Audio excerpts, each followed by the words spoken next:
Alan Tia Pic po. Ilan sa atin ang mananalo ng 2,000, 3,000, 5,000, and 10,000 pesos? Lahat ng ating studio audience ay uuwi na may dala-dalang regalo. Tayo tayo. Okay? 3, 2, 1, go!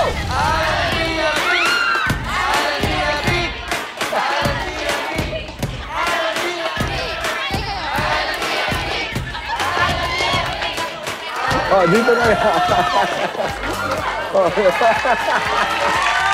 Okay, kayo maglalaro. Ang manalo ay magkakaroon ng pagkakataon makalaro si Ate Pia. Pag manalo, 10,000 pesos. Pag hindi pinalad, magpapaikot ng ruleta. Kung saan pwede ka pa rin manalo ng 2, 3, 5, or 10,000 pesos.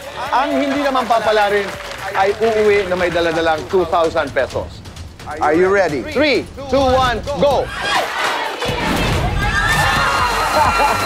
Pero nanay, hindi ka uwi. Merong regalo dyan si Ate Pia, oh.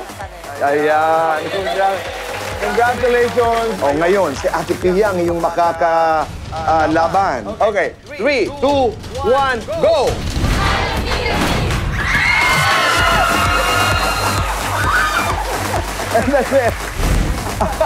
Alam mo, si Ate Pia lang ang natatalo na natutuwa pa. Ayan. Ayan, 10,000 pesos. Congratulations. Okay, ang mananalo sa inyo at magdadaog, Kuya Alan ang makakalaro. Okay, 3, 2, 1, go!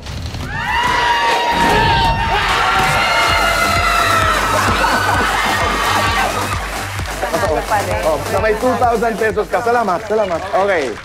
In 3, 2, 1, go! Oh, dito. Meron pa tayo. Dito. Paikutin mo. Go! Go!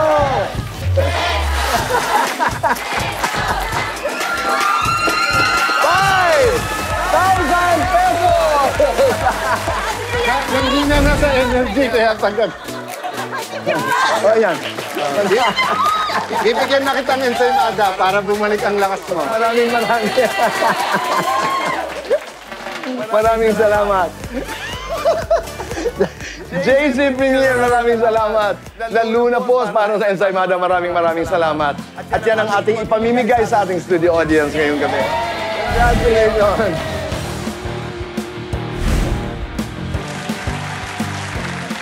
Well, yung ating medyo mabigat na kausap kanina, no? Itong nanay nga na hirap siya dahil yung anak niya, na meron na rin anak na may edad na rin, teenager, 20s, napaka magulo sa bahay niya at wala siyang katahimikan. Mahirap yung issue kasi minsan din nadadaan din sa maayos na communication. So yun ang aking takeaway dito, no? Marami naman dyan, hindi naman kailangan humantong sa kaso, pero with communication sana. At kami naman, handa kami sana kung nakarating yung anak, nakatulong sana kami sa communication, pero maasa nga kami na makakausap pa namin siya para maayos yung problema nila. Sa akin naman, Kuya Boy, you know, we need good examples sa mundong ito.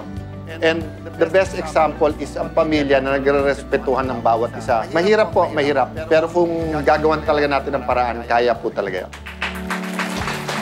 Ako, simple lamang ang takeaway ko, you choose to be happy. Pia, it's time to say goodbye for now again. Yes, so obligasyon din natin proteksyonan ng sarili natin. At para yun ay ikabubuti ng pamilya natin, negosyo natin. Tandaan nyo, sinasabi pa natin ng aming ama bago siya yumao, huwag magpaapi, alamin ang batas. Siyempre, nagpapasalamat kami sa lahat ng nakaalala sa buhay ng aming ama. Thank you very much, Kuya Boy, sa bahagi din ng buhay mo sa kanyang career. Sa mga na-inspire din niya, katulad ni Attorney Bon, ikaw naman ang future na mag-inspire sa next generation naman. So kung may legal na kaalaman, mas mailalaban ang ating karapatan. Doon tayo sa tama. Dahil sa batas, wala tayong kawala. Maraming salamat. Kita-kita po tayo next week. Dito lamang po sa